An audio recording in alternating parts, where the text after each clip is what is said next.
এই নাসিরউদ্দিন পাটোয়ারির জন্যে আজকে আমাদের একজন শ্রদ্ধাভাজন সম্মানিত সিনিয়র রাজনীতিবিদ ঢাকা ৮ আসনের সম্মানিত সংসদ সদস্য মির্জা আব্বাস ভাই আজকে হাসপাতালের বিছানায় লড়ছেন।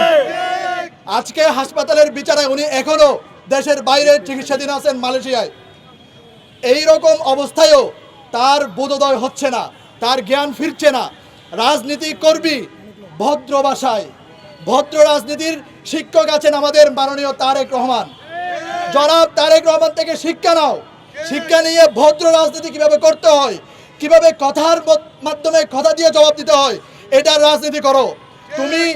তুমি বাপ মানবা না, তুমি মা মানবা না। তুমি 30 বছর 40 বছর ধরে যারা রাজনীতি করে আসছে, বাংলাদেশে যারা বুক ফুলিয়ে বুলেটের সামনে জীবন দিয়ে আসছে, তুমি তাদেরকে কটাক্ষ করে কথা বলবা। এই রাজনীতি করলে তুমি 2 পাও সামনে আগাতে পারবে না।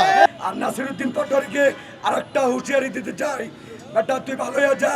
যারা 5 টাকার বিড়ি কিনতে পারস নাই, তারা আজকে জুয়ার বিক্রি করে কোটি কোটি টাকার সম্পত্তির করেছিস। আর বেয়াদব, তোর ফ্যামিলির শিক্ষাগত যোগ্যতা নাই, তোর ফ্যামিলি ভালো একটা শিক্ষা দিতে পারে নাই, তাই এর জন্য তুই সিনিয়র পারসন বর্ষিয়ান রাজনীতিবিদদের তুই অমুক তমুক বলিস। তুই এই ইউটিউব ফেসবুকের টাইমলাইনে থাকতে চাস।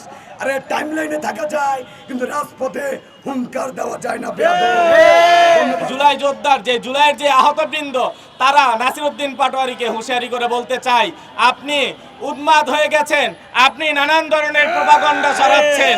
প্রথমে লেগেছিলেন মির্জা আব্বাস সাহেবের বিরুদ্ধে, তার সাথে না পেরে এখন লেগেছেন আমাদের মাননীয় প্রধানমন্ত্রী দেশনায়ক জনাব তারেক রহমানের বিরুদ্ধে। আপনি একের পর এক দেশের যে জাতীয় নেতা আছে তাদের বিরুদ্ধে কুরুচিপূর্ণ বক্তব্য প্রদান করছেন। আমরা আপনাদেরকে এবং এনসিপির জাতীয় নেতৃত্ববৃন্দকে বলতে চাই, আপনারা সাবধান হয়ে যান, না হলে আপনাদের পিঠের চামড়া থাকবে না।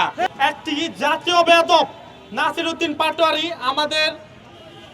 আমাদের প্রধানমন্ত্রী, গণতন্ত্রের মা আপসী নেত্রী দেশনেত্রী বেগম খালেদা জিয়ার সন্তান তারেক রহমানকে নিয়ে বিভিন্ন সময় একের পর এক উল্টাপাল্টা বক্তব্য দিয়ে যাচ্ছে। আমরা তাকে স্পষ্ট ভাষায় বলতে চাই, আপনার বক্তব্য যদি আপনি চেঞ্জ না করেন, আমরা আহত জুলাই যোদ্ধারা আপনার পিঠের চামড়া তুলে ফেলবো। আপনারা যখন আপনাদের সংগঠনের কিছু কতিপয় পতিতালয়ের কিছু নেতাকর্মী যখন স্বৈরাচারের পা চাটত, স্বৈরাচারের লঙ্গির তলে ছিল, তখন আমরা স্বৈরাচারের বুকে আগুন ধরিয়েছিলাম।